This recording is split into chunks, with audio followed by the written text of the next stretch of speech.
welcome to Nation Now. I'm Pradeep Nambiar. In this, we talk about the news affecting the nation, Maharashtra and Mumbai. As they say, in every system, there is a conflict between abiding law and arbitrary power. The test for every democracy, it stands or it falls according to its own choice, whether it gives supremacy to the law or to the will of the people, whether to constitute a moral association maintained by duty or a physical one kept together by force. And also, there has to be a congruence between the way people make wealth and the way they govern themselves. Because if the economic and the political systems are dissimilar, one will eventually destroy the other. We welcome the esteemed guest in our studios. We have Sushil Vyasji from the Shiv Sena. Sushil Vyasji, welcome to the show, sir. Namaskar. Thank you. Namaskar, namaskar. And will be shortly be joined by Ali Daruwala Sahab from the Bharatiya Janata Party and Gopal Tiwari ji from the Indian National Congress. Before we begin the program, Sushil Vyasji, we are with you. We condole about the untimely demise in your family. We are with you in your time of grief. Sushil Vyasji. Thank you. Sushil Vyasji, you are a lawyer yourself, and as a lawyer, you care how fundamental duty, fundamental rights कितना अजीज है वकीलों के लिए, देश के लिए. How fundamental rights are absolute where the constitution is concerned. संविधान हत्या दिवस एकनाथ शिंदे जी ने भी कहा कि the darkest days of democracy. Sushil Vyasji, how do you see this darkest days? Emergency 50 साल. देखिए, हम 1975 25 जून की वो रात, जो हमारे जैसे आपने कहा कि आपके और हमारे जैसे संविधान की सेवा करने वाले, वकालत करने वाले ताउम्र विद्यार्थी जो हम अपने आप को समझते हैं, उसके लिए काला दिन से भी ज्यादा था. क्योंकि जो आज पिछले 1.5-2 साल से संविधान बचाओ का नारा जो सबसे ज्यादा बुलंदी पे लेके चल रहे हैं, शायद उन्हीं के पूर्वजों ने या उन्हीं के दल के लोगों ने 1975 के दिन वो काला दिन हमें दिखाया, जिसमें 42वें संशोधन के माध्यम से देश में आपातकालीन क्या होता है वो दिखाया, और उसमें कितनी क्रूरता के साथ व्यवहार विशेषकर विपक्ष के साथ होता है वो दिखाया. और भगवान न करे वैसी स्थिति फिर से इस देश में या किसी अन्य देशों में जो प्रजातांत्रिक रूप से अपने आप को संचालित करते हैं उसमें वो आए. कोई भी जो घटना 25 जून 1975 को रात के समय हुई, जहाँ विपक्षियों को जेल के अंदर ठूस दिया गया, क्रूरता के साथ अत्याचार और न्याय किया गया, 2.5 साल तक सारी संवैधानिक मर्यादाओं को तोड़ा गया, कोई भी दल हो वो आज की तारीख में उसकी समर्थन नहीं कर सकता. जिनके पहले पूर्वजों भी जिसको लागू किया, वो भी आज आंतरिक मन से अगर छाती पे हाथ रख के कहेंगे तो वो उस व्यवस्था से जो घटनाएं उस दिन हुई वो संविधान को तार तार करने वाली थी, और उसका समर्थन अंदरूनी मन से वो भी आज नहीं कर सकते. व्यास जी, it was torrid times. 11 करीबन 1 करोड़ लोगों का नसबंदी जबरदस्त उठा के, जिसमें पुलिस और प्रशासन भी इन्वॉल्व थे, जबरदस्त लेके जाके जबरदस्ती नसबंदी कराना. फिर करीबन 1 लाख लोग अरेस्ट थे without any reason, just because of fancies of the government of the day. तो how do you see that? एक किस प्रकार से वो ब्रूटैलिटी उस वक्त का कैसे देखते हो आप? बात थी, और मुझे दुर्भाग्य की बात है कि केशवानंद भारती का 1973 का ऐतिहासिक जजमेंट 13 जजों के द्वारा सुप्रीम कोर्ट का दिया हुआ मौलिक अधिकारों को आप हनन नहीं कर सकते, मौलिक अधिकारों पे आप किसी भी तरह से कुठाराघात नहीं कर सकते, उनको कम नहीं कर सकते, उसके बावजूद हिंदुस्तान के किसी शासक ने इस तरह का कदम उठाया, ये दुर्भाग्यपूर्ण है. और जो कुछ भी घटनाएं जिनका जिक्र आपने की, चाहे नसबंदी की हो, चाहे मैं आपको बताऊं कलाकारों को जबरदस्ती बुला कर किस तरह से परफॉर्म किया गया और उनसे करवाया गया, और किस तरह की अन्याय और अत्याचार का काम 2.5 सालों के दौरान हुआ, उसका नतीजा ये हुआ कि मार्च 1977 में जब चुनाव हुए तब आपने देखा कि सत्ता बदल दी गई, और मोरारजी देसाई जी के नेतृत्व में, जयप्रकाश नारायण के नेतृत्व में जो वो वहाँ आंदोलन हुआ, उस आंदोलन के चलते पूरे देश की जनता एकत्रित हुई और वो संवैधानिक तरीके से वो सत्ता बदली गई और मोरारजी देसाई ने वहां पे शपथ ग्रहण किया था 1977 मार्च अप्रैल के महीने में भारत के प्रधानमंत्री के रूप में।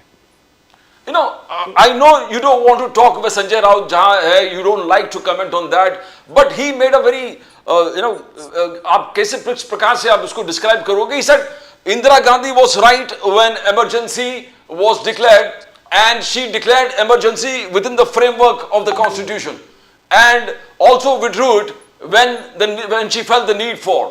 तो इस प्रकार से substantiate करना कि whatever Indira Gandhi did was as per the constitution, इसको कैसे आप देखते हो? संजय राउत जी क्या बोलते हैं उस पर नॉर्मली मैं कोई रिएक्शन देता नहीं, आप जानते हैं, लेकिन जो बात उन्होंने कही कि वो अपने दल के प्रमुख प्रवक्ता हैं और वो ये कह रहे हैं कि इमरजेंसी सही थी और इंदिरा गांधी सही थी इस मामले में।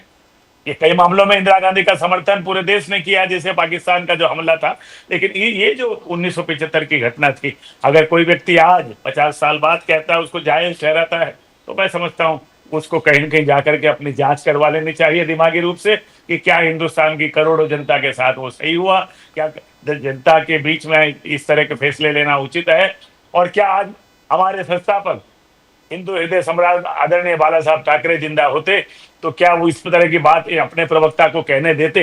ये सबसे बड़ी बात है।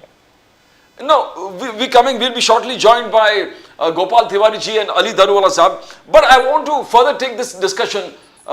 अमित शाह जी जहां पर यहाँ जब आए थे, एकनाथ शिंदे जी के बहुत जबरदस्त तरीके से तारीफ किया, बहुत जबरदस्त तरीके से साफ किया कि ओरिजिनल शिवसेना यही है जो एकनाथ शिंदे जी का है, बिकॉज मुंबई और महाराष्ट्र के लिए जो डेवलपमेंट एजेंडा अनलीश किया एकनाथ शिंदे जी ने, वो जबरदस्त तरीके से करीबन 7 लाख करोड़ ऑफ इन्वेस्टमेंट में मुंबई इज कंसर्न, और महाराष्ट्र में करीबन 17,000 करोड़ अतल से, तो अलग अलग अमित शाह जी ने उस चीज को टोटली लोगों के सामने रखा कि how Eknath Shinde ji really worked development for Maharashtra and Mumbai. तो ओरिजिनल सेना इज हियर और एकनाथ शिंदे जी द ओरिजिनल सेना। भले यूबीटी के लोग, यूबीटी सब उद्धव जी आलोचना बहुत करने लगे अमित शाह जी के। सुशील व्यास जी, नामबिहार जी, विरोधियों से हम प्रजातांत्रिक व्यवस्था में आलोचना की ही अपेक्षा करते हैं, उनके समर्थन की या प्रशंसा की अपेक्षा तो हो नहीं सकती, लेकिन एकनाथ शिंदे जी क्या चीज है, कैसा उनका नेतृत्व है, कितना सशक्त नेतृत्व उनका है, किस तरीके से वो आम जनता के बीच में जाते हैं। वो अपने आप को कॉमन मैन समझते थे, जब तक सीएम थे वो सीएम नहीं कहते थे, वो कहते थे सीएम मीन्स कॉमन मैन, और जब से डीसीएम है उन्होंने एक वर्ड और जोड़ दिया, I am dedicated to common man, so he DCM means dedicated to common man. और 2.5 साल का जो उनका सरकार का परफॉर्मेंस रहा और व्यक्तिगत उनका एज ए उस सरकार के मुखिया के रूप में जो परफॉर्मेंस रहा, उसकी परिणति हमने देखा कि 23 नवंबर 2024 को जो विधानसभा के चुनाव आए, massive mandate 232 out of 288 seat Maharashtra विधानसभा में जीतना, ये परफॉर्मेंस की वोट थी के लिए वोट था, जो एकनाथ राव जी शिंदे के नेतृत्व में महाराष्ट्र की 13 करोड़ जनता के प्रति जवाबदेही का निर्वहन एकनाथ राव जी शिंदे के नेतृत्व में तत्कालीन सरकार ने किया। जो कार्य जन कल्याण के काम, चाहे वो महिलाओं के लिए हो, चाहे युवाओं के लिए हो, चाहे कृषि किसानों के लिए हो, वो तमाम जो कार्य है, चाहे फॉरेन डायरेक्ट इन्वेस्टमेंट की बात हो, उसमें इंडिया महाराष्ट्र वाज नंबर 1। सो इस तरह से जो तमाम क्षेत्रों में जो उनके नेतृत्व में सरकार ने जो सक्रियता के साथ काम किया, our government was not Facebook live government, our government was online government, our government was always available government, always। हमारा जो एकनाथ राव जी शिंदे सुबह नागपुर में दिखते थे तो शाम को कोकण में दिखते थे और रात को मुंबई में आकर के अपना फाइलों को काम करते थे। तमाम जनता के लिए मेरे कहने का मतलब 24/7 उपलब्ध रहने वाला नेता अगर इस तरह का होगा तो उसकी प्रशंसा सभी करेंगे। और हमको सबसे ज्यादा संतुष्टि मिलती है महाराष्ट्र की 13 करोड़ जनता ने नवंबर 2024 में अपने मतदान के माध्यम से उनको समर्थन दिया, उनको आशीर्वाद दिया, और एक बार पुनः 5 वर्ष के लिए मैसिव मैंडेट के साथ हमें उनके काम करने को, उनका कार्य करने के लिए आशीर्वाद दिया। there is no doubt, Sushil Vyas ji, that we are seeing a जबरदस्त तरीके से indigenous scheme, make in India schemes, prime minister Narendra Modi वहां पर, एकनाथ शिंदे, देवेंद्र फडणवीस जी, अजित पवार यहां पर। बट एक चीज जो क्रिटिसिज्म कांग्रेस का बार बार आ रहा है कि there is a 300% rise with Swiss bank accounts of Indians, Indian money in Swiss bank account, तो is it just an allegation, और इस प्रकार से आप देखते हो कि businessman are investing in Swiss accounts? किस प्रकार से इस चीज को देखते हो व्यास जी? नाम्बियार जी, आरोप लगाना बहुत अच्छा प्रश्न कहा, कांग्रेस का नाम लेकर कहा। कांग्रेस की आदत है हवा में आरोप लगाने की। मैं आपके शो में पिछले हफ्ते था, तो आप उस समय चर्चा चल रही थी, राहुल गांधी जी ने इलेक्शन कमीशन के बारे में कुछ आरोप लगाए। मुझे आशा है कि वो बात भी आप आगे चल करके पूछेंगे, लेकिन उसका आज क्या नतीजा हुआ? मैंने उस दिन भी आपसे कहा था कि कई एवेन्यूज थे, कई प्लेटफॉर्म थे, जहाँ कई फोरा थे जहाँ पे वो अपनी बात को उठा के टेक्निकली रूप से उठा करके ऑब्जेक्शन रेज कर सकते थे। नहीं किए, इसका मतलब उनके आरोपों में तथ्य नहीं है। वही चीज आज इलेक्शन कमीशन ने, आपने देखा तमाम हिंदुस्तान के समाचार पत्रों के माध्यम से, न्यूज एजेंसियों के माध्यम से इलेक्शन कमीशन ने कहा कि माननीय राहुल गांधी जी, आप संवैधानिक पद पर हैं, हम आपको पत्र लिख करके निमंत्रित करते हैं, आइए आप अपने आरोपों के सपोर्ट में कुछ अपने तथ्यात्मक बात करें। आइए, जब भी आपको कन्वीनियंट डे एंड टाइम हो, please come and discuss across the table what you are saying, whether it is correct और not. And if it is correct, तो how many election petitions been filed by your candidate who have been defeated, and उन्होंने जो सारे तथ्य रखे होंगे वो क्यों नहीं आप बताते हो जनता के साथ? तो इनको हवा में आरोप लगाना इनकी आदत है। अगर स्विस बैंक में इस तरह का कोई, अगर वो कहना चाहते हैं कि काले धन की बढ़ोतरी हुई है, तो बताना चाहिए ना। जैसे मोदी जी ने 14 में कहा था काले धन को हम वापस लाएंगे, तो उन्होंने कुछ फिगर्स, फैक्ट्स एंड फिगर जनता के दरबार में रखे थे। तो आज कांग्रेस क्यों नहीं रखती उन डिटेल्स को कि भाई इस तरह से ये बढ़ा है, इस तरह से ये 3 गुना बढ़ गया? तो भाई तथ्य तो रखिए, तथ्य के ऊपर चर्चा हो सकती है, हवा में लगाए गए आरोपों पर तो कोई चर्चा नहीं हो सकती।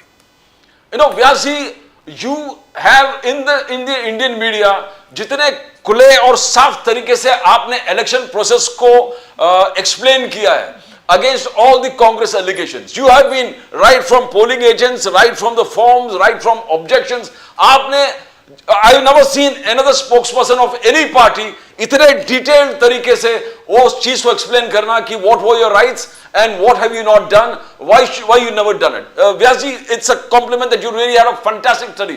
आज भी मगर, yes, आज भी मगर राहुल गांधी जी आज डायरेक्टली देवेंद्र फडणवीस जी के असेंबली सेक्शन में अटैक किया है। उन्होंने कहा कि there has been 8% increase in 5 months in the assembly voters in Devendra Fadnavis ji. Now, do you think this is a very, very calculated attack? वो CM of Maharashtra को attack कर रहे हैं, उनके असेंबली सेगमेंट को attack कर रहे हैं। He said there has been a violation there. व्यास जी, नांदेड़ जी, मैं फडणवीस जी के चुनाव क्षेत्र पे उत्तर दूं उसके पहले, उसी नागपुर शहर में दो विधानसभा क्षेत्र और हैं, नागपुर वेस्ट और एक नागपुर का अन्य जिसका मुझे अभी इस समय नाम याद नहीं, जहां से नितिन राउत जी जीत के आते हैं, जो इनके नेता हुआ करते थे विपक्ष के ये नवंबर तक। तो नितिन राउत जी जहां से जीते, नागपुर वेस्ट से जहां से इनका अपना उम्मीदवार जीता, जो लोकसभा में हारा और लेकिन अभी विधायक में जीता है, तो उनके यहाँ भी 12% वोट पड़े हैं। तो क्या वो भी बोगस है क्या? पहले राहुल गांधी जी उसका जवाब देते। 12% तो ज्यादा होते हैं, 8% का जवाब हम दे देंगे। और 8% में भी कितने फॉर्म साथ भर करके उन्होंने वोटिंग लिस्ट में जब नाम ऐड या डिलीट हो रहे थे, कितने ऑब्जेक्शन रेज किए कांग्रेस के साथियों ने, वो भी जरा जनता के सामने रख दें। जो नितिन राउत के और वो जो उनका जो विधायक है नागपुर वेस्ट का, उसके विभाग में 12% वोट बढ़े हैं, उसका भी ब्यौरा जनता के सामने रख दें। दूध का दूध, पानी का पानी, हम भागने वालों में से नहीं है। हम जवाब दें, हम सामना करेंगे, उसका जवाब देंगे। No, another allegation is there, the 45 days limit जो इलेक्शन कमीशन ने कहा कि 45 डेज के बाद वीडियोस को डिस्ट्रॉय कीजिए, 45 डेज के बाद आप फोटोग्राफ्स को डिस्ट्रॉय कर दिए। Now they call it, Rahul Gandhi ji, Mallikarjun खड़गे साहब कहते हैं, जयराम रमेश कहता है, this is an attack on democracy, democracy is again attacked by the BJP led government. Now how do you explain that? I mean, is it? Bihar ji, आप भी लॉयर हैं, आप भी एक वकालत करते हैं, आप भी वकील हैं, और मैंने उस दिन भी कहा था, Indian representation of people act of India, जो अंदर सेक्शन 80 जो इलेक्शन पिटीशन फाइल करना होता है किसी भी कैंडिडेट को, चाहे वो हारा हो नहीं हारा हो, चाहे कोई वोटर हो, तो उसकी एक अवधि होती है रिजल्ट डिक्लेयर होने के अंदर 45 डेज। तो that is a 45 days binding है constitutional.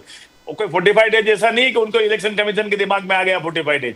45 days that is a constitutional binding. उसके बाद it is not required unless you file election petition with in that stipulated period, then of course there's court will grant an interim stay that you can't destroy the record. Once within 45 days, no election petition filed, those records are not required, then why it should be kept? So that's why election commission said 45 days. We welcome Gopal Tiwari ji from the Indian National Congress. Gopal Tiwari ji, welcome to the show. आप जब भी वो टोपी पहनकर आता Gopal ji, you give the nostalgic moments of, you know, when I saw Sanjay Gandhi जी इस प्रकार से, I know कुछ मुझे ऐसा याद आता संजय गांधी जी तुरंत आपको देख के, whatever reason. Sir, thank you. Gopal ji, संविधान हत्या दिवस, सुशील व्यास जी ने पूरे एक्सप्लेन कर दिया किस प्रकार से as a lawyer he saw how democracy को टोटली डिस्ट्रॉय किया गया था. इंदिरा गांधी 50 पॉइंट प्रोग्राम, संजय गांधी जी के 5 पॉइंट प्रोग्राम, जिस प्रकार से टोटल इंडियन फंडामेंटल राइट्स को इन्फ्रिंज करके लोगों को अरेस्ट करके नसबंदी करीबन 1 crore. How can you explain to the people, क्या जवाब दोगे आप संविधान हत्या दिवस? जी प्रदीप जी, थोड़ा मैं आज लेट आ गया, वारी में हम थे 2 दिन पंढरपुर यात्रा में, तो थोड़ी देरी के लिए क्षमा चाहता हूँ. और दूसरी बात है सर, अभी मैं उसका जवाब देने से पहले हमारे इन्होंने व्यास जी ने जो कहा उसके बारे में, उन्होंने कहा कि 45 डेज के बाद डिलीट करना रहता है वगैरह वगैरह. सर अगर ये बाय डिफॉल्ट बाय रूल है तो ये कहने की क्या जरूरत है सबसे पहले.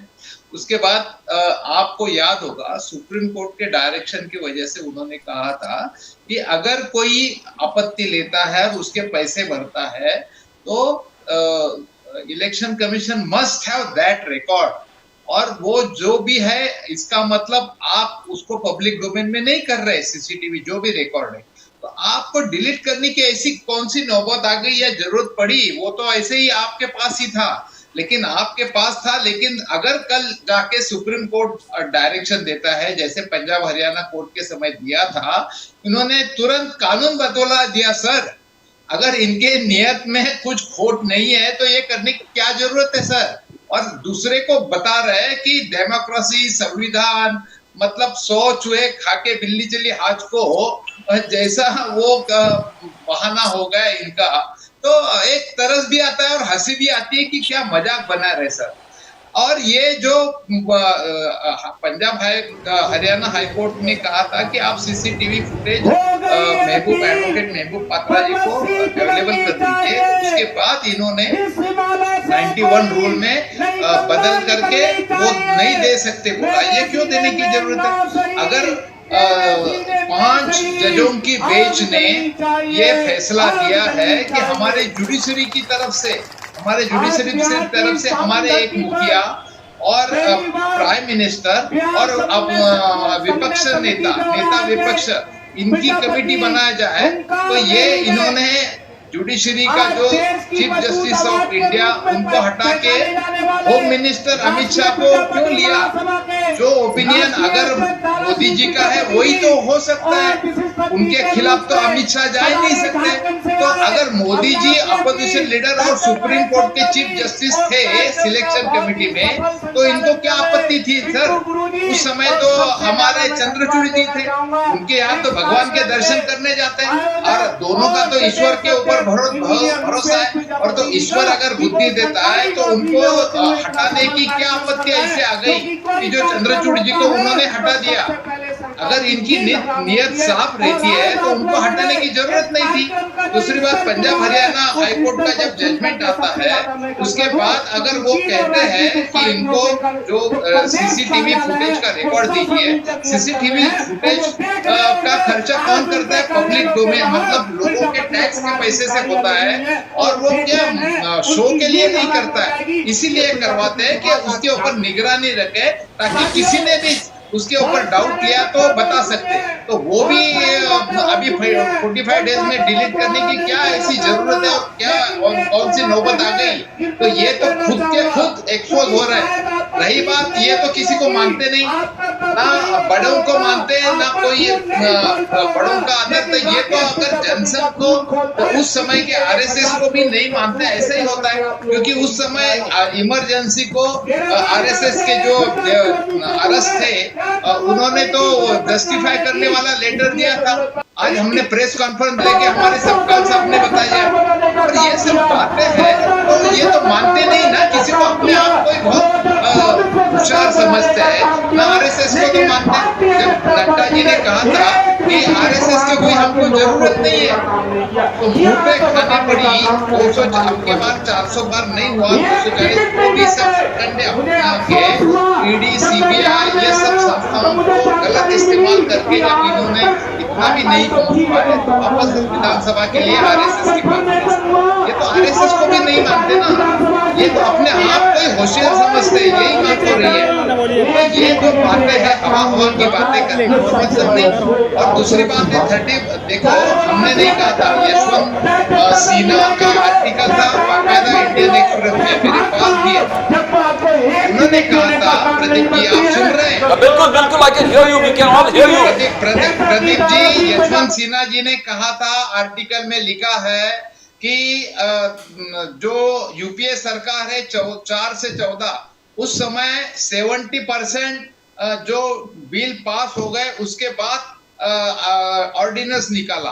ऑन द कंट्ररी 30% ऑर्डिनेंस निकाला गया जिसका संसद में सैंक्शन पास नहीं हुआ था। इसके खिलाफ 14 से 19 में 70% बिना सैंक्शन ऑर्डिनेंस निकाला गया सर, और सिर्फ 30% था। ये सेम रेशो बिल्कुल उल्टा हो गया। जो 4 से 14 70% बिल पास होने के बाद ऑर्डिनेंस निकाला गया, 14 से 19 तक 70% विदाउट सैंक्शन बिल ऑर्डिनेंस निकाला गया इन्होंने। तो लोकतंत्र की तो हत्या तो ये लोग कर रहे बीजेपी वाले। उसके बाद 19 के बाद 24 तक नॉट अ सिंगल, मैं दावे के साथ कहता हूं, नॉट अ सिंगल जो सैंक्शन होने के पहले ऑर्डिनेंस निकाला गया। और कल तो परसों नहीं, बहुत ही अच्छी हंसी की बात है।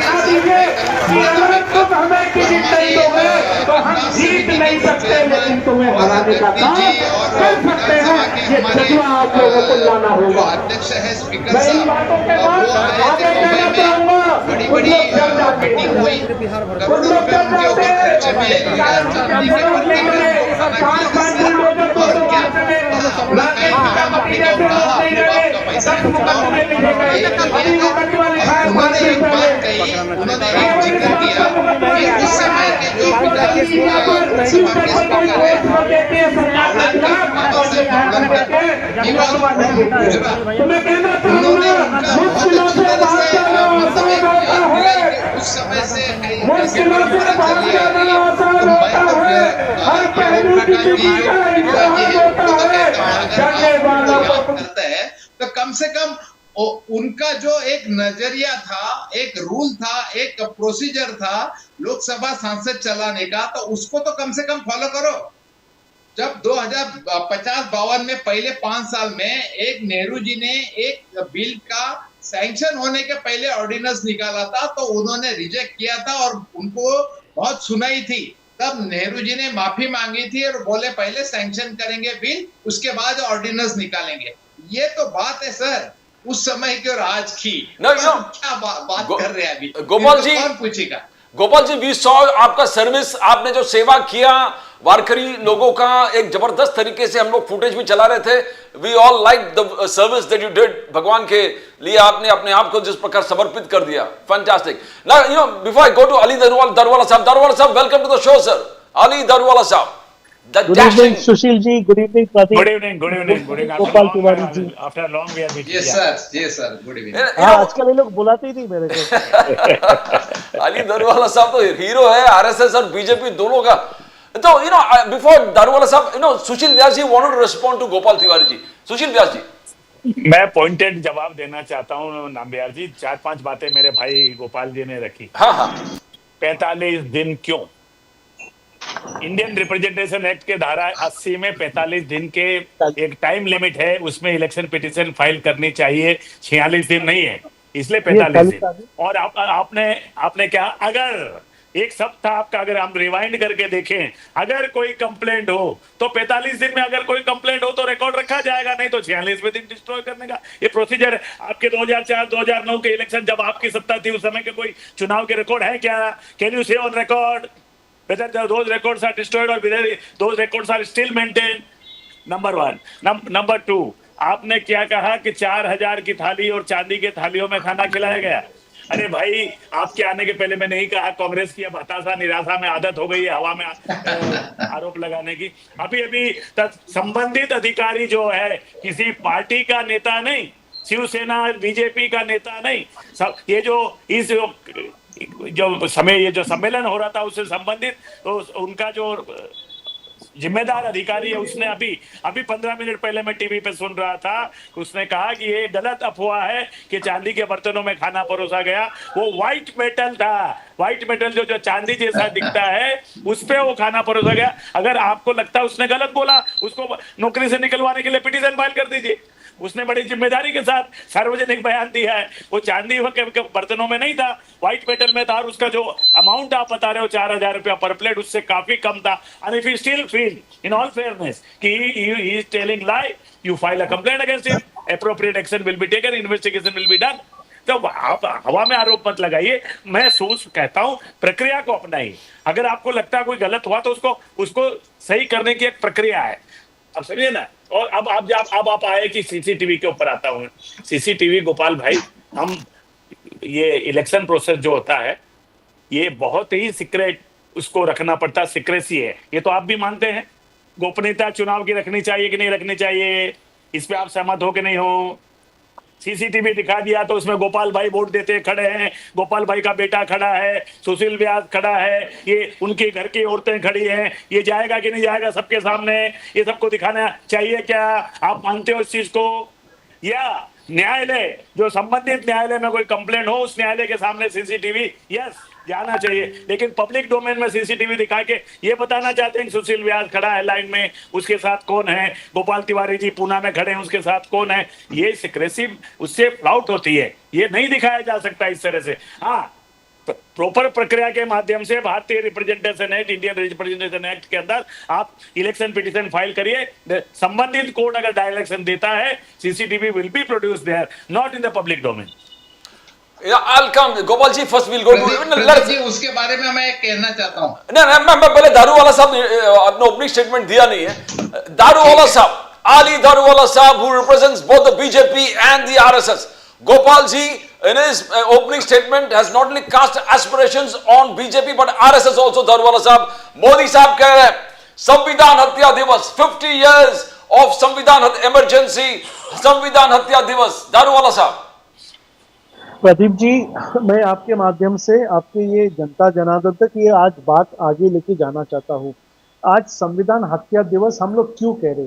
डेफिनेटली नेगेटिव नैरेटिव को नहीं चलाना चाहिए, मगर जो लास्ट 50 इयर्स में जो बीजेपी, हमारे एकनाथ शिंदे जी, अजित पवार जी का जो एक मैग्निमस राइज जो हुआ है ना, इसके कारण जो है, इसके जो मेन मूल कारण है ना, वो कांग्रेस की गलत नीति है।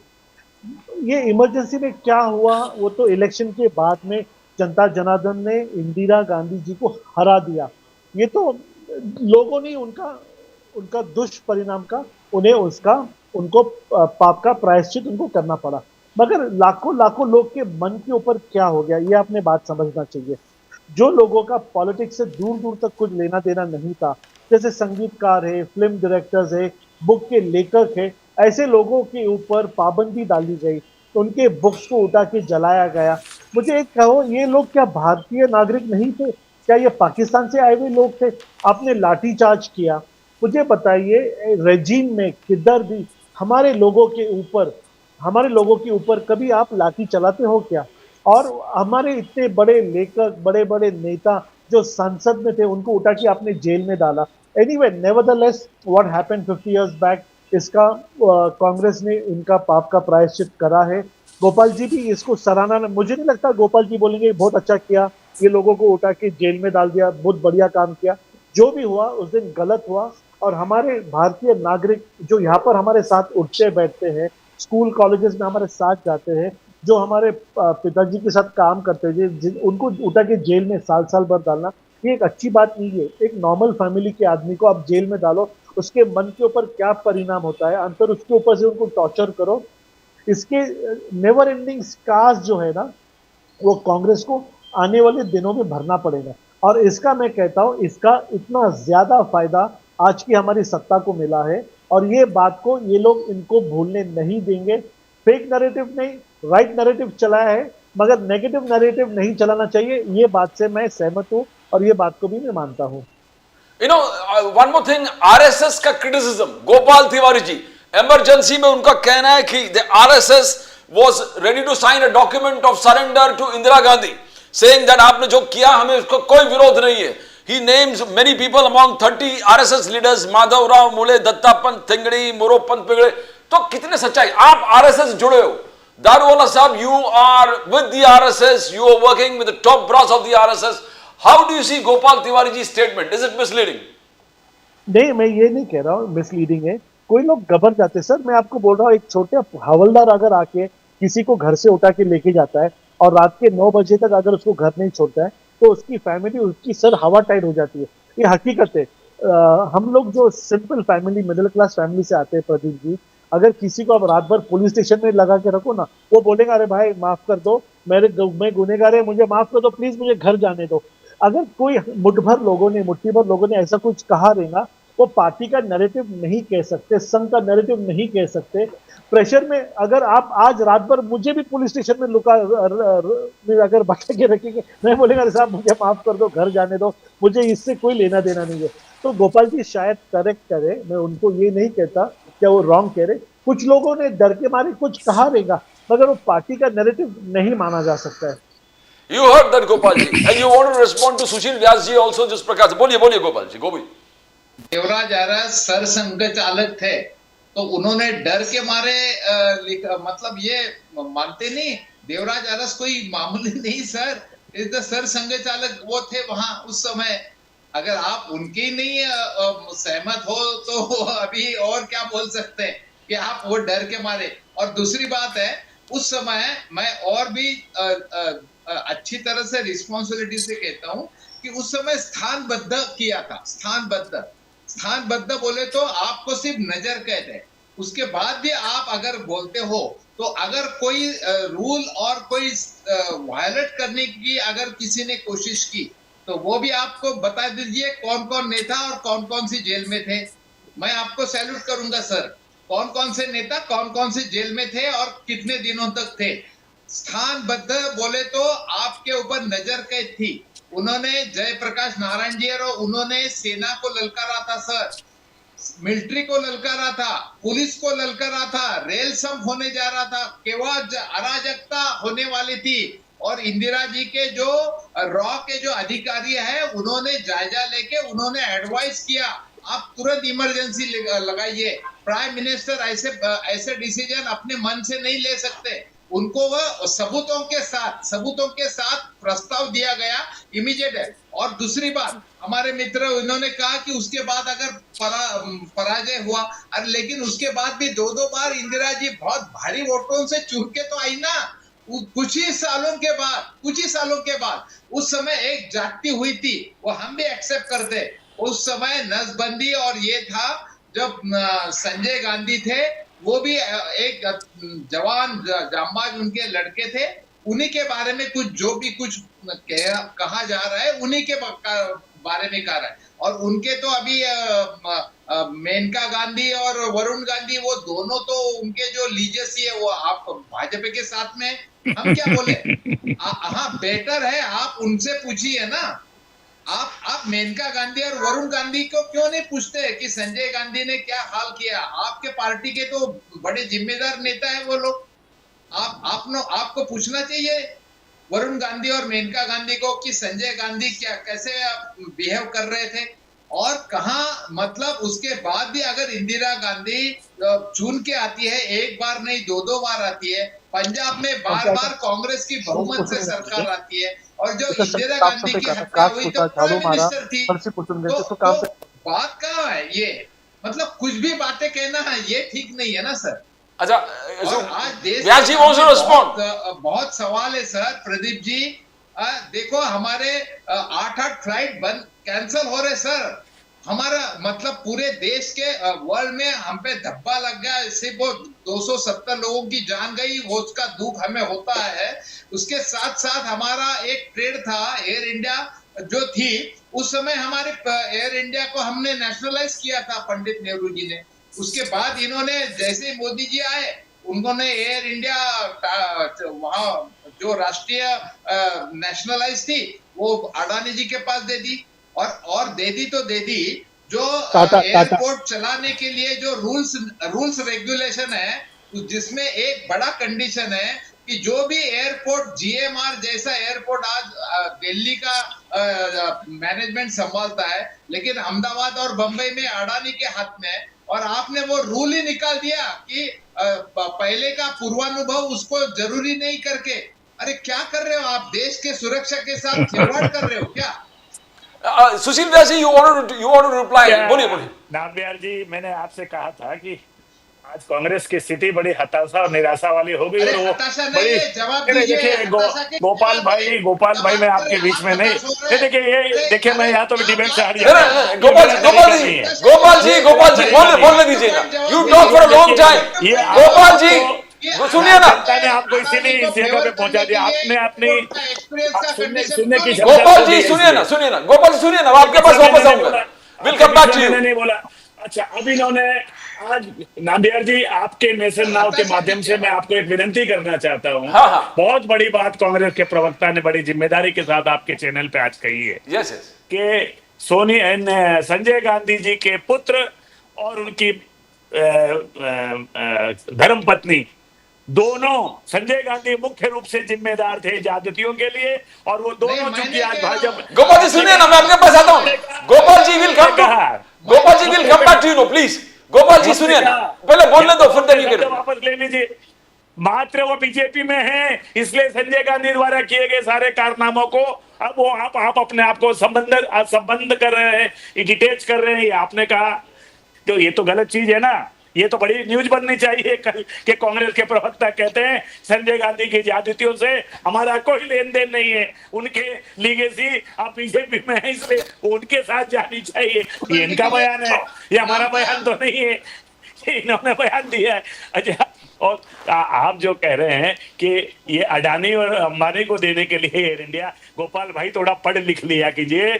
अडानी अंबानी नहीं है, वो टाटा जी के पास है एयर इंडिया, और टाटा को अनुभव नहीं है। ये कह के हम अपने इतिहास को जुटला रहे हैं। इनके टाटा परिवार के लोग जब विमान उड़ाते थे, जब हम लोग पैदा नहीं हुए थे, टाटा के खुद जे.आर.डी. टाटा वगैरह फ्लाई करते थे, वो ऑन करते थे। एयर इंडिया गवर्नमेंट के पास आने के पहले टाटा के पास ही थी। थोड़ा सा देख लिया कीजिए, हम कुछ भी बोल देते हैं तो, और एक हम नेशनल पार्टी के प्रवक्ता के रूप में यहाँ बैठते हैं, इसलिए कम से कम तथ्यों के सच के रूप में बोलना चाहिए। हवा में अडानी अंबानी के खिलाफ कुछ भी बोलना है, इसलिए एयर इंडिया उन्होंने अरे भाई एयर इंडिया टाटा के पास है, टाटा के पास नेशनलाइजेशन के पहले भी थी। अडानी के पास कौन सी एयरलाइन थी? लैंड अडानी के पास है, जमीन, एयरपोर्ट। अच्छा, आप कहना चाहते हो कि एयर इंडिया अडानी के पास है? आपसे चलो मैं उस बावजूद भी मैं ये पूछ रहा हूँ, अडानी के पास कौन से एयरलाइन चलाने का अनुभव था, ये भी बताइए। बट वो एयरपोर्ट लैंड उनके पास है, गोपाल तिवारी चलाने का अनुभव था, ये भी बताइए। Adani is not into aviation. Airport land उनके पास है, एयरपोर्ट उनके पास है। कल फिर डिबेट कर लेंगे, आप थोड़ा पढ़ के आ जाइए। अडानी के पास एयर इंडिया नहीं है। एक्सपीरियंस का वो डिलीट कर दिया इन्होंने, अडानी को फेवर में देने के लिए एयरपोर्ट का, और वो बम्बई एयरपोर्ट जिसके अच्छा, एक नामबिहार जी, वेरी स्ट्रॉन्ग ऑब्जेक्शन। मैंने at least dozen time I said to my brother, मैं गोपाल भाई मैंने आपसे 1000 बार पहले भी कहा है, पहले भी विनम्रता से, मुंबई का नाम मुंबई हो गया है, कृपा करके बम्बई बोल के आपको थप्पड़ मत मारिए। थप्पड़ मुंबई का नाम मुंबई बरसों पहले हो गया है, प्लीज अपनी गलती सुधारिए। गोपाल जी, लेट दारू वाला साहब बोलना चाहते हैं, सुनिए ना, उसके बाद मैं आपके पास आता हूँ। You can reply to both of them. Daruwala साहब। गोपाल जी कोई बात नहीं, मिस्टेक होती है। अडानी जी के पास कोई एयरलाइंस नहीं है, वो लोग को एयरलाइंस नहीं चलाते। मगर मैं एक बात पूछता हूँ गोपाल जी, जो इतना वेश, इतना जो अपने को गौतम अडानी के साथ जो इतना गुस्सा है सर, वो तो अब सत्ता में आके हमको 11 साल ही हो गए सर। महाराष्ट्र में आप सत्ता 2 साल पहले तक आप लोग सत्ता में थे, मगर मुझे एक बताइए, वेदांता कंपनी लास्ट 25-30 इयर्स, ये तो पूरी फ्लरिश आपके ज़माने में हुई ना सर। वेदांता को पूरा माइनिंग, ब्लैंकेट माइनिंग आप लोग ने दिया था। वेदांता से फिर बढ़कर Adani group, Adani infra, Adani power. Sir ये कंपनी कोई 5-10 साल में तो नहीं खड़ी हुई। आप बात को समझिए। मैं आपके साथ आर्ग्यूमेंट नहीं कर रहा गोपाल तिवारी जी, आप जानते हो मैं आपकी बहुत इज्जत करता हूँ। आप इतने सीनियर है, पुणे में आपकी इतनी ज्यादा इज्जत है। मगर अडानी ये कोई 2, 5, 10 साल में बना हुआ बिजनेसमैन नहीं है। अडानी के साथ साथ में आप लोग जो अंबानी का भी कहते हैं, 40 years ऑफ लेगेसी है सर। मुझे एक बताइए, आप एक ईमानदारी से ये चैनल पे करिए और कहिए। चलो टाटा का मैं मानता हूँ 100 years से वो बिजनेस फैमिली है, अंबानी लास्ट 40 years से, अडानी लास्ट 25 years से, और आप सिर्फ लास्ट 10 years का बार बार गिनाते हो। मुझे कहो क्या कांग्रेस के जमाने में ये कंपनी एग्जिस्ट नहीं करती थी और कांग्रेस ने इनको कोई अनड्यू फेवर किया? ऐसा तो मैं कहता नहीं हूँ। मैं ये कहता हूँ ये स्टेज पे आने के लिए आपका एम्पायर इतना सच्चा, इतना बड़ा और इतना पारदर्शी रहेगा तो ही ये स्टेज तक आ सकता है। जबकि जाके इतने बड़े airports, highways, tolls, power, infra, India में तो छोड़िए सर, अब अडानी जी का काम तो यूएस में तो इंडिया से बड़ा है सर। तो ऐसा तो नहीं ना क्या यूएस के लोग भी भ्रष्ट है, ऐसे ही किसी को ले रहे, काम दे रहे? बेशक आज ये 3 नाम हम लोग बार बार सुनते हैं, मगर ये नाम भी टाटा के साथ में बिरला का नाम है। मीन्स इतने बड़े बड़े नाम है बिजनेस हाउस, आप ये 2 लोग के साथ में सहमत नहीं है। तो मुझे बताइए कि ये लास्ट 10 years की कंपनी है, तो मैं आपको सबके सामने नतमस्तक होकर आपसे माफी मांगूंगा। Gopal ji, you want to reply to that?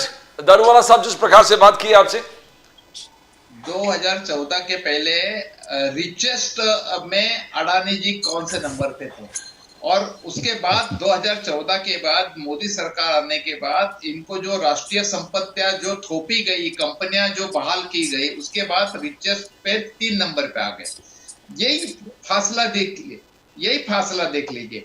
दूसरी बात, अगर ये कहते हैं अरे भैया उस समय हमने नेशनलाइज किया, अकाउंटेबिलिटी निश्चित की, आज उस समय ऐसा इतना बड़ा ऐसे कोई हादसा नहीं हुआ था, उसकी अकाउंटेबिलिटी तय होती थी। और उस समय जब आपने यूपीए सरकार के समय हमारे प्रफुल्ल पटेल जी जो विमान मंत्री थे, आपने कुछ मुद्दे उठाए थे, तो वो छानबीन करके अगर किसी को सजा देते थे, तो यूपीए दरमियान जो भी एक्सीडेंट हुआ था उसको बिल्कुल आप देश के सामने एक उदाहरण रखते थे, आदर्श।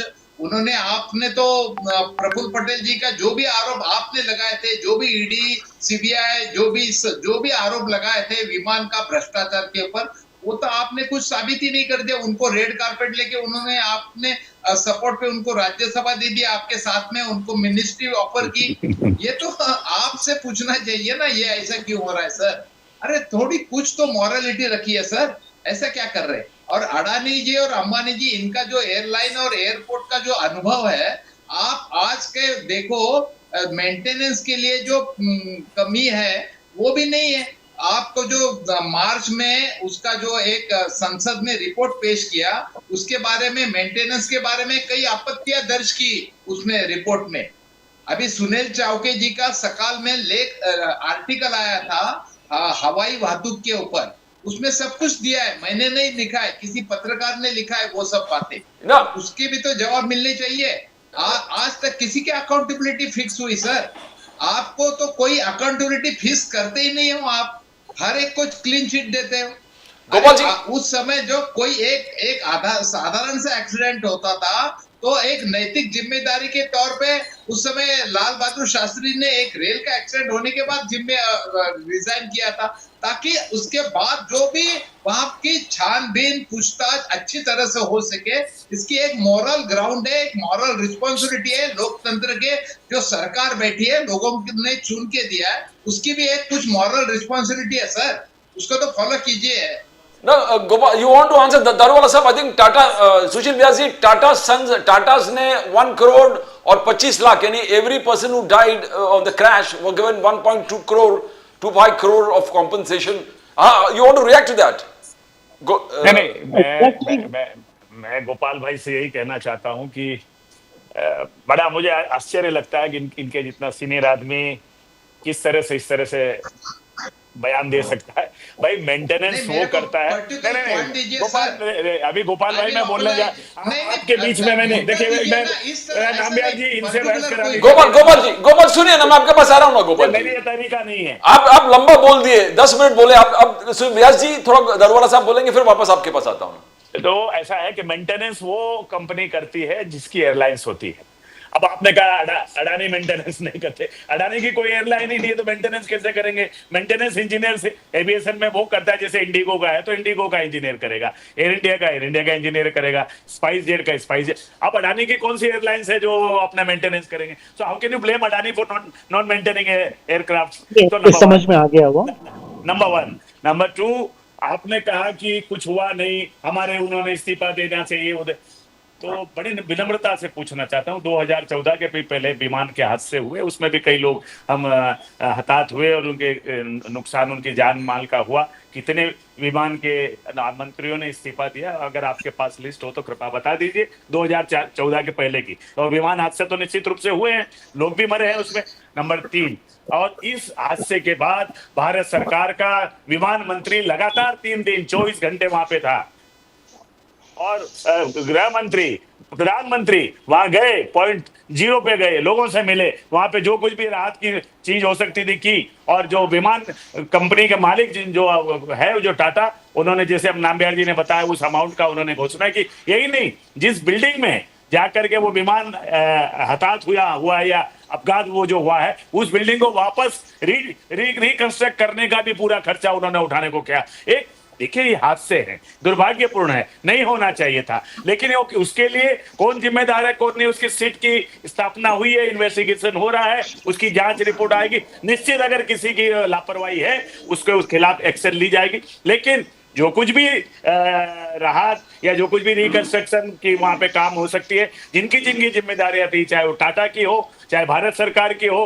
विमान मंत्रालय की हो, उन्होंने बखूबी निभाया है। और वो जाकर के जो हताहत लोग हैं उनके बीच उनके साथ हमदर्द बनने का काम, चाहे वो विमान मंत्री हो, प्रधानमंत्री हो, गृह मंत्री हो या टाटा सन्स हो, उन्होंने किया है। और अब यही बात, किसकी वजह से क्या हुआ उसकी जांच चल रही है, उसका इंतजार तो करोगे नहीं करोगे? जांच की रिपोर्ट आने का इंतजार करेंगे या आज ही हम फैसला दे देंगे? Now, Daruwala Sahab, I want to know, Gopal ji and Jairam Ramesh, Mallikarjun Kharge says आज भी undeclared emergency है। Daruwala Sahab, you are responsible. Undeclared emergency. संविधान अभी भी खतरे में। Attack on the constitution is happening. Tax terrorism है। जयराम रमेश ने 5 पॉइंट बोले हैं। बोले attack on the constitution, tax terrorism, control over the media, media को कंट्रोल किया, misuse of central agencies and hate speech, minorities living under fear. Daruwala Sahab, is it existing? और इस जयराम रमेश किस प्रकार से कहा कि अभी अनडिक्लेयर्ड इमरजेंसी है बीजेपी रूल में? देखिए सर, जयराम रमेश जी को कुछ तो कहना है, लोगों के सामने उनको आना है और बताना है। इतना वीक ऑपोजिशन है, leader of opposition Rahul Gandhi ji ने आज यूनाइटेड स्टेट्स ऑफ अमेरिका में जाके हमारा कॉन्स्टिट्यूशन की किताब को हाथ में लेके बताया, क्या in India constitution is under threat. Means आप एक बात देखिए, वहां पर ओवैसी साहब से जब ऐसे सवाल किया जाता है कि इंडिया के अंदर माइनॉरिटी के ऊपर यहाँ की सरकार ऐसे बदसलूक करती है, तो उन्होंने कहा कि ये हमारे आपस का मामला है, ये हम आपस में बैठ के सुलझाएंगे।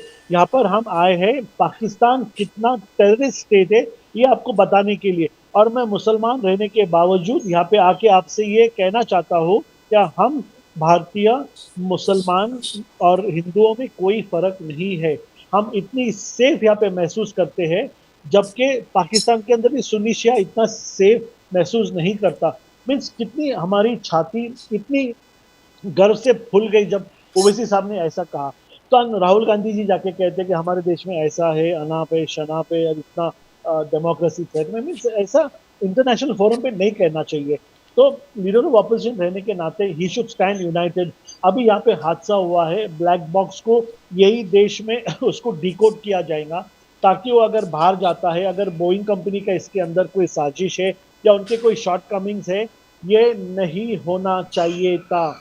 270 लोगों की जाने प्लस 5 जो हॉस्टल के अंदर लोग मारे गए, इतना ज्यादा सदमा हर एक भारतीय नागरिक को, मैं मानता हूँ गोपाल तिवारी जी को, यहाँ पे हमारे सुशील व्यास, हर एक आदमी को, पंतप्रधान Amit Shah, everybody is in deep shock.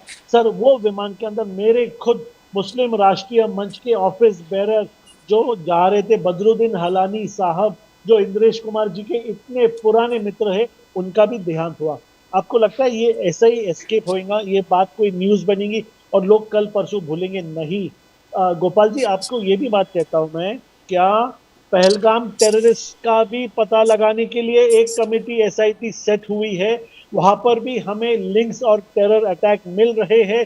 जो कश्मीर को 1990 के अंदर जो ले जाके ये लोगों ने रखा है, वो सदमा भी अभी तक हमारा खत्म नहीं हुआ, उसके अंदर ये दूसरा सदमा हुआ है। इसराइल ईरान का वॉर, इतना ज्यादा टर्मोइल, हमारे प्राइम मिनिस्टर आज मैं तो कहता हूँ रात में सोते नहीं रहेंगे। लाइकवाइज राहुल गांधी जी भी चिंता में रहेंगे। ऐसा नहीं क्या यहाँ पे नहीं है, एकनाथ शिंदे, अजीत पवार, हमारी सारी सरकार ईमानदारी से काम में लगी है। मैं ये बात को मानता हूँ, ये गलत हुआ है, इसकी इंक्वायरी होएगी। और मगर जो भी दोषी है, फिर वो कोई भी हो सर, वो फिर कोई भी हो, या कंपनी का अगर चेयरमैन भी हो, उसे मोदी जी स्पेयर नहीं करेंगे। गोपाल जी, आप आश्वस्त रहिए, ये सरकार ईमानदारी से काम करती है और हम लोगों की जान को इतने लाइटली नहीं लेते। किसी की जान के साथ खिलवाड़ नहीं होएगा। हमारे 26 जब लोगों का खून जमीन में वहां पे बहा, तो 22 मिनट के अंदर मोदी जी ने क्या कहा हमने देखा। हमें और 22 मिनट मिलते, अगर ऊपर वाली की इच्छा से, और अगर 22 मिनट मिलते, तो शायद पाकिस्तान ये दुनिया के नक्शे से हम मिटा देते। एडवोकेट सुशील व्यास जी ने इस चीज को एक्सप्लेन किया दारूवाला साहब कि why 3 times Indian income in Swiss, Indian money in Swiss bank has increase. उन्होंने प्रेस किया कि indigenous make in India is a fantastic success. But people would like to know कि काले धन या कौन सा धन है ये। गोपाल जी ने, सॉरी, सुशील व्यास जी ने कहा कि it's not kale dhan, it could be business money. But why increase in Swiss accounts of Indian money? Rahul Gandhi ji, Mallikarjun खड़गे साहब ने बहुत ऑब्जेक्शन उठाया। आप 15 लाख लाने वाले थे, अब ज्यादा बढ़ गया है। दारूवाला साहब, सर, ये जो कांग्रेस के टाइम में, देखो मैं आपको एक बात डंके के चोट पे कहता हूँ, और I am not going to retrieve मेरे स्टेटमेंट से। सर, करप्शन इतना आम था, इतना सिस्टमैटिक था, ये सरकार चलाने वाले, सरकार के अंदर, सरकार के बाहर, ये ब्यूरोक्रेसी इतना सिस्टमैटिक काम करती थी, हम सब जानते हैं। कांग्रेस मुक्त भारत बनाने के लिए नरेंद्र मोदी जी के ऊपर लोगों ने विश्वास रखा, वो कमल का बटन दबाया, और 11 साल में मोदी जी ने ये देश को कहाँ लेकर गया, ये सारा वर्ल्ड देख रहा है। इसके अंदर ये छुटपुट जो करने की कोशिश हो रही है, बार बार रोज उठने का, और भ्रष्ट है हमारे मोदी जी, भ्रष्ट है चौकीदार। अमित शाह भैया के बारे में ऐसा कहो, मणिपुर जल रहा है। सर, मणिपुर, माफ करिए मुझे सर, मणिपुर तो आज वहाँ पे अराजकता नहीं है, वहाँ पर आपके वक्त से ये आप लोग ने सॉल्व नहीं किया। बेशक हम उसके ऊपर भी काम कर रहे हैं। मणिपुर के बारे में तो आज राहुल गांधी जी शायद भूल गई है, मगर मैं आपके माध्यम से जनता जनार्दन जनमानस को ये कहना चाहता हूँ, अमित शाह जी इतनी ध्यान रखे हैं मणिपुर के ऊपर, उसका भी हल निकलेगा। वो एक एथनिक वायलेंस है, वो कोई राजकीय वायलेंस नहीं है, उसके अंदर वक्त लगेगा, मगर उसको भी हम लोग सॉल्व करेंगे। जो रहा अहमदाबाद एयर क्रैश, उसका भी सच लोगों के सामने आने वाला है। पहलगाम अटैक के ऊपर जो 2 लोगों ने इनको मदद किया था, वहां से अभी ट्रेल शुरू हुआ है। And need be, I am assuring you, need be, आपके जिम्मेदारी से आपके चैनल पे कह रहा हूँ, भारतीय प्रवक्ता होने की हैसियत से, अगर हमें कोई सुराग अगर मिलता है, यकीन मानिए, फिर ट्रंप हो या पुतिन हो, हम तो फिर किसकी नहीं सुनेंगे, फिर तो उसके अंदर घुस के उनको मार के आएंगे हम वापस। Sushil Vyas, before coming to you, Gopal ji, Congress has talked about the US travel advisory. आपने कहा कि ये ट्रैवल एडवाइजरी जो यूएस ने रिलीज कर दिया है, इंडिया का हित में नहीं है। It talks about incidents of crime, incidents of rape, and also you talk about Asif Munir का जो लंच दिया है diplomacy, India has failed. Can you elaborate on that before I go to Vyas ji? Gopal Tiwari ji, देखो, वो तो कहता हूं मैं, अगर इन्होंने अभी अभी जो कहा, तो वो अली दारूवाला जी को मैं ये पढ़ के बताता हूं सर, कि 25 मार्च, उसमें मराठी में लिखा है, 25 मार्च रोजी सादर केलेल्या अहवालात निदर्शनास आणून दिले होते की अहवालानुसार नागरी उड्डाण महासंचालनालय DCGA 53% अधिक पदे भारतीय विमान प्राधिकरणात 3200 पदे, नागरी उड्डाण सुरक्षा विभागात 35% पदे रिक्त आहेत. त्यामुळे विमानांच्या देखभाल दुरुस्तीतील निष्काळजीपणा अपघातास कारणीभूत ठरला आहे का, असा प्रश्न उपस्थित हो. ये जो संसद ने रिपोर्ट दाखिल किया उसमें जो रिक्रूटमेंट नहीं किए, इतने पद खाली है सर. व्हाट नॉनसेंस सर, ये क्या मतलब जो सिक्योरिटी के पोस्ट संसद में दिया ये रिपोर्ट, इसमें इन्होंने लिखा है जो 25 मार्च को जो रिपोर्ट लिखा है उसमें लिखा है. तो इससे और क्या मतलब आज तक ड्रीम लाइनर का जो एक रिकॉर्ड था, उसके बाद उसने ऐसा भी लिखा है कि जो पायलट था उन्होंने जो मैसेज दिया उसमें 2 इंजन कैसे खराब हो गए. इतना ड्रीम लाइनर का तो रिकॉर्ड इंजन का बहुत अच्छा है, वो बोइंग कंपनी भी बहुत अच्छी है, तो उसको ईंधन सप्लाई करने इसमें लिखा है कि उसको जो ईंधन मतलब जो फ्यूल सप्लाई हो रहा था वो बंद किया क्या. और वो तुर्किश कंपनी थे सर, तुर्की कंपनी थी. अगर तुर्की कंपनी अभी जो पाकिस्तान के साथ जो हमारा जो हुआ है उसमें हमने तुर्की के ऊपर बैन लगाया है, तो ये सब छानबीन करना, उसका मतलब केयर करना, ये सब किसका काम है सर. ये इतना बड़ा लैकोना अगर हमारे सिक्योरिटी में होता है तो क्या है.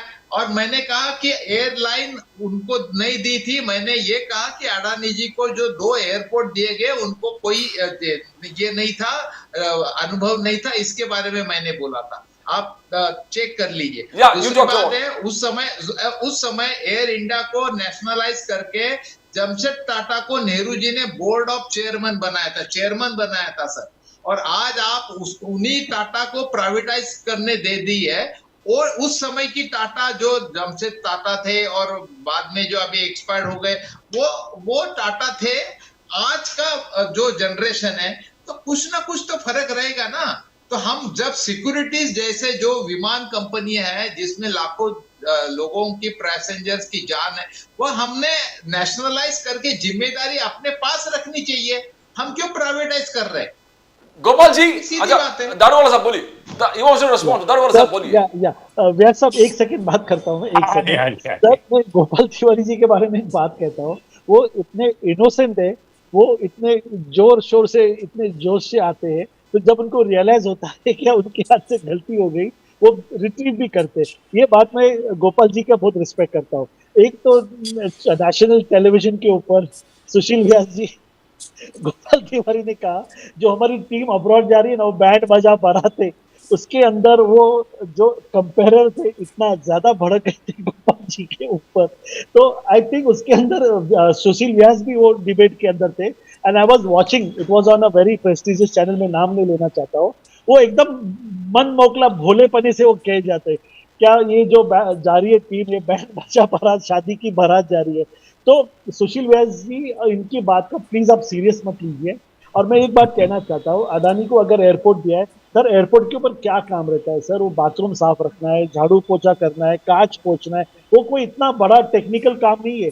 एयरपोर्ट के अंदर वो विमान का पेट्रोल जांच ये वो करना, उसकी एजेंसी अलग होती है. और जो आप कह रहे क्या 53% जगह खाली है, सर मैं आपसे हाथ जोड़ के विनती करता हूँ, जब आप प्लेन से आते हो उतरते हो ना, तो वहां से जो लाइन कतार लगी रहती ना, इतना ओवर स्टाफ है इंडिया में एयरपोर्ट और उसके ऊपर काम करने वाले लोग. मैं जब बाहर अब्रॉड ट्रैवल करता हूँ दुबई में, एक आदमी दिखेगा आपको, इमिग्रेशन में शायद 2 लेडीज, एयरपोर्ट में गए तक के आपको आदमी नहीं दिखते. और जब आप बॉम्बे आते हो तो इतने लोग खड़े, इतना जैसे गर्दी, इतनी गर्दी है डर लगता है कि इतने लोग यहाँ खड़े क्यों है. ऑलरेडी इतना ओवर स्टाफ है, अब ये कह रहे हैं कि और लोगों को भरो. सर ये पॉलिटिकल प्रेशर में आके ये प्राइवेट कंपनी बेचारे ये नहीं क्या आर्म ट्विस्टिंग करते, हमारे लोग भरो, हमारे लोग भरो. सर हर कंपनी ओवर स्टाफ है सर. ये सारे कंपनीज लॉस में जा रहे क्योंकि पॉलिटिकल प्रेशर और पॉलिटिशियन उन्हें प्रॉफिट में आने देते ही नहीं है. और जो रहा उसके जो टेक्निकल चेक्स बैलेंसेस, इसके ऊपर आज टिप्पणी करना ये पेट्रोल का कारण है या वाल्व बंद होने के कारण है या कुछ भी कहना, ये इतने बड़े चैनल पे कहना गलत है. इंक्वायरी हो रही है, हाई लेवल इंक्वायरी है, आने दो सामने इसके अंदर क्या साजिश है या एक्सीडेंट है या whatever it is. Let us not come to conclusion Gopal ji. That's all I wanted to say. The final one minute में आप बोले, सुशील व्यास जी, we begin with you. Is there an undeclared emergency as the Congress says? Congress ने accused किया कि 11 years of Modi is undeclared emergency. व्यास जी, मैं नांदेड़ जी 2-3 बातें कहना चाहता हाँ, हूँ। बोलिए। आपने गोपाल जी के संदर्भ में जब बात कही तब उस समय कहा कि राहुल गांधी जी शायद अमेरिका में जाके कॉन्स्टिट्यूशन की किताब लिखे, अरे दारूवाला साहब ने कहा, तो वो कहते हैं कि खतरे में है। तो मैं लाइटर साइड में कहना चाहता हूँ, वो तारीख भूल गए, वो ईयर भूल गए। आज 25 जून है, वो शायद भूल गए 25 जून 1975 को रिफर कर रहे थे। उस समय खतरे में था संविधान, निश्चित रूप से खतरे में था। He just forgotten the year. So it is not that the today constitution वो खतरे में है, वो उस समय खतरे में था। वो थे बोलना भूल गए, वो है बोल गए। नंबर 1। नंबर 2, ये जो गोपाल भाई कह रहे थे कि ये स्टाफ कम है, वो कम है, मैं भी कल ही शाम को आया हूँ मुंबई एयरपोर्ट पे, जो दारूवाला साहब कह रहे हैं, तमाम इतना स्टाफ है कि हमको कभी कभी लगता है कंपनियां क्या कमाती है, क्या नुकसान करती है। मैं कल शाम को आया हूँ गोपाल भाई। तो और सेकंडली, जैसे उन्होंने कहा ब्लैक बॉक्स मिल गया है, डिकोड होगा, उसकी जांच चल रही है, कौन जिम्मेदार है कौन नहीं है। अब आपने पायलट को जिक्र कर दिया जो इस दुनिया में दुर्भाग्य से नहीं बचा, और उसके पास 30 सेकंड थे। अब उसने टर्की भी बता दिया, इंजन बंद है वो भी बता दिया। अरे भैया, आप कहां से लाते हो ये सब चीजें? सो आप प्लीज जांच की रिपोर्ट आने दीजिए, उस दूध का दूध पाने। और जो निश्चित रूप से किसी ने लापरवाही की है, 272 भारतीय लोगों की जान कीमती है और उसके तय तक जाएगी वर्तमान सरकार। मोदी जी छोड़ने वाले नहीं। अगर कोई पताल में भी चला जाएगा, उसको अगर लापरवाही को ढूंढ के निकाला जाएगा, उसको सजा दी जाएगी। आप निश्चिंत रहिए, एक एक हिंदुस्तानी की जान हमारे लिए कीमती है। उसको हम कोई लापरवाही से नहीं करने वाले। न उसमें अडानी आने वाले हैं, न अंबानी आने वाले, न टाटा आने वाले। हिंदुस्तानी की जान है, वो गई है। अगर किसी की लापरवाही से गई तो उसको सजा मिलेगी, ये मैं बड़ी जिम्मेदारी के साथ कहना चाहता हूँ। और नहीं मिले तो आपका ये भाई लॉयर के रूप में पिटीशन फाइल करने को तैयार है। क्या बात है। Gopal ji 2 minutes, then we'll finish with Daruwalla साहब। गोपाल जी 2 मिनट में। नहीं, दारूवाला जी को बोलने दो, फिर मैं। चलो दारूवाला साहब भी जैसे ये will end with Gopal Tiwari जी। नहीं, गोपाल तिवारी जी एक बहुत ही जिंदा दिल आदमी है। वो अभी तक कांग्रेस में क्या कर रहे हैं मेरे समझ में नहीं आता है।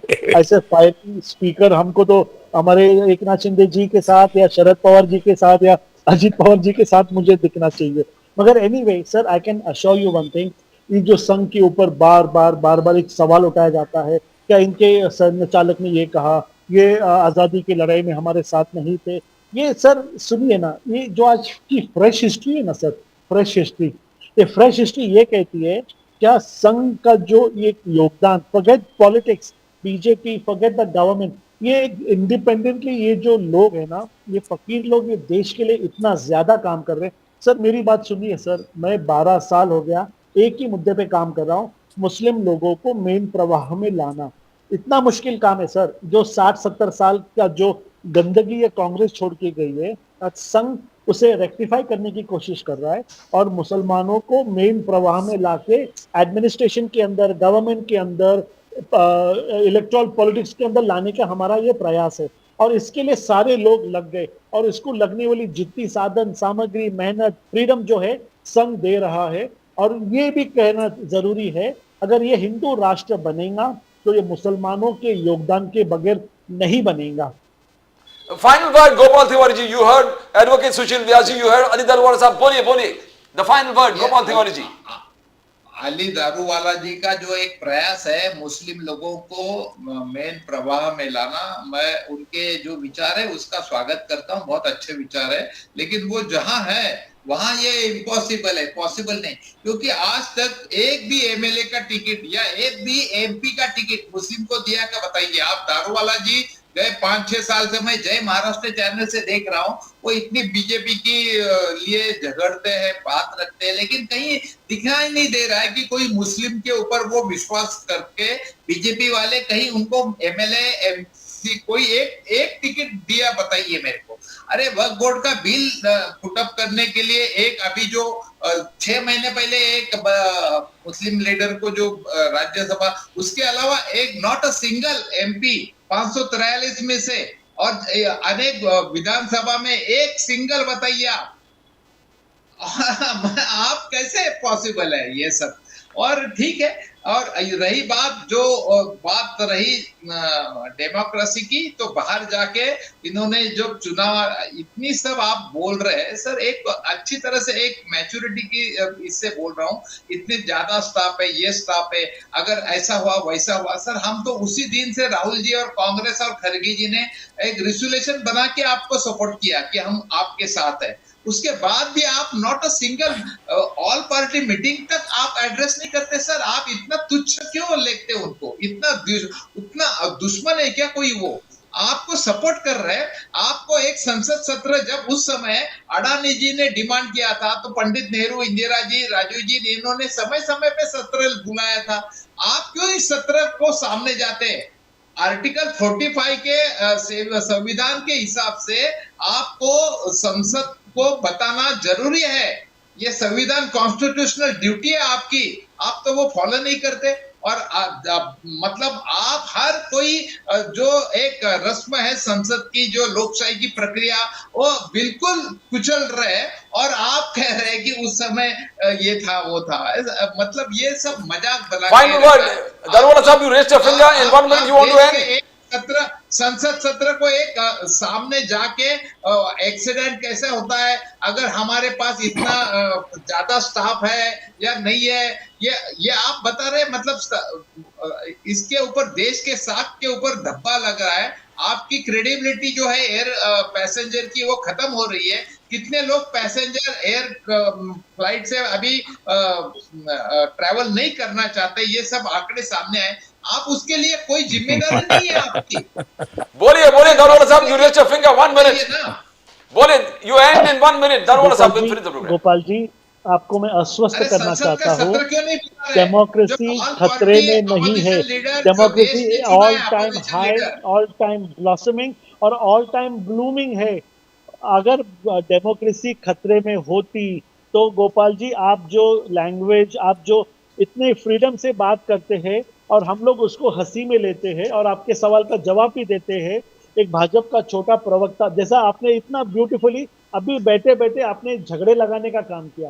वो बोले आप 5 साल से इतने प्रवक्ता है, आपको ये क्यों नहीं दिया, वो क्यों नहीं दिया। मगर उसका हाइंडसाइड, भाजपा का प्रवक्ता होने के नाते आपकी गुगली को मैंने ऐसा सिक्सर मारा है सर। समझिए, क्या एक मुस्लिम प्रवक्ता, अगर मैं मुंह से महाराष्ट्र में कोई आश्वासन देता हूँ तो मेरी कैबिनेट, मेरे मंत्री, मेरे मिनिस्टर ऑफ स्टेट, हमारी ब्यूरोक्रेसी 24 आवर्स में आप प्रदीप जी को पूछिए जो भी आश्वासन दिया। सर सुनिए ना, सर सुनिए, क्या करना है, इतना बड़ा पद दिया है। बहुत सिंपल सा क्वेश्चन है।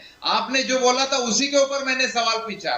गोपाल जी, your answer लोगों को मेन प्रवाह में लाना चाहती है। मेरी बात सुनिए गोपाल जी, सुनिए ना, एक सेकंड, कितनी अच्छी बात है। और कुछ नहीं गोपाल जी सुनिए मेरी बात, सुनिए ना, बस उसी का जवाब दे रहा हूँ। सुनिए, प्लीज सुनिए। गोपाल तिवारी जी, आप कांग्रेस के प्रवक्ता है। आपने जो कहा वो पार्टी ने कहा, ऐसा ग्रहित, ऐसा धरित जाता है। जब अली दारूवाला कुछ कहता है तो वो मेरा नहीं, हमारे पार्टी का विचार है। सुशील व्यास जी अगर कुछ कहते हैं तो उसे एकनाथ शिंदे रबिश करके नहीं कह सकते। अब इससे ज्यादा मान, सम्मान, इज्जत आज 12 करोड़ जनता में से आपको एक बताना चाहता हूँ, डेली 40-50 लाख लोग तुम्हारी, मेरी, सुशील जी की, प्रदीप जी की, राजीव जी की बातें सुनते हैं और उसे एक इंटेलेक्चुअल लेवल के ऊपर डिस्कस करते। मुझे नहीं लगता सर, अगर एमएलए बनता, एमपी बनता या छोटा मोटा कोई, अगर मैं कोई कमीशन लेके बैठता तो 200-500 लोग से ज्यादा तुम्हारी, मेरी, सुशील जी की बात सुनते। गोपाल जी, आप, मैं, हम सब इतने ज्यादा हम खुश नसीब है क्या इतना सेंसिटिव पोस्ट हमें दिया है। और ये पोस्ट देते हुए उन्होंने मेरी जाति धर्म नहीं पूछा। मैंने कहा उसके ऊपर मेरी पार्टी को, संघ को और हमारे पूरे एडमिनिस्ट्रेशन को विश्वास है। तो मुझे लगता है हमारे पद इतना इंपॉर्टेंट है, उसे हमें एकदम डेलिकेटली हैंडल करना चाहिए। और बीजेपी के अंदर जब कोई मुस्लिम जो इलेक्शन लड़ने के लिए सक्षम है, जिसके पास इलेक्शन के पैसे है, अवश्य उनको भी टिकट दिया जाएगा। आपके माध्यम से मैं ये जनमानस को कहना चाहता हूं। Thank you so much Sushil Vyas ji, thank you very much for being on the show. Daruwala sahab, Ali Daruwala sahab, thank you for being on the show. Gopal Tiwari ji भी, Indian National Congress, thank you so much for being on the show. It has been a fantastic discussion, as we always end with the preamble to the constitution that says we the people hereby resolve to constitute India into a sovereign, socialist, secular, democratic republic and to secure to all its citizens justice, equality, liberty and fraternity. Justice that is social, economic and political. Equality that is equality before the law and equal protection of rights. Liberty is concerned freedom of speech, expression, faith, worship and belief. And the right to life, liberty and pursuit of happiness. And fraternity, believing in eternal brotherhood, believing in the territorial and political integrity of the nation. To subscribe to Nation Now, subscribe on the icon, the fastest growing channel of the nation. Subscribe to Nation Now, the fastest growing channel of the nation. As I always say, it's a fundamental duty of all political parties and their leaders to see that they come together to preserve and protect the foundations of our constitution. If the pillars of the constitution are safe and secure, the republic is secure, the constitution survives, the people of the republic survives, the nation survives.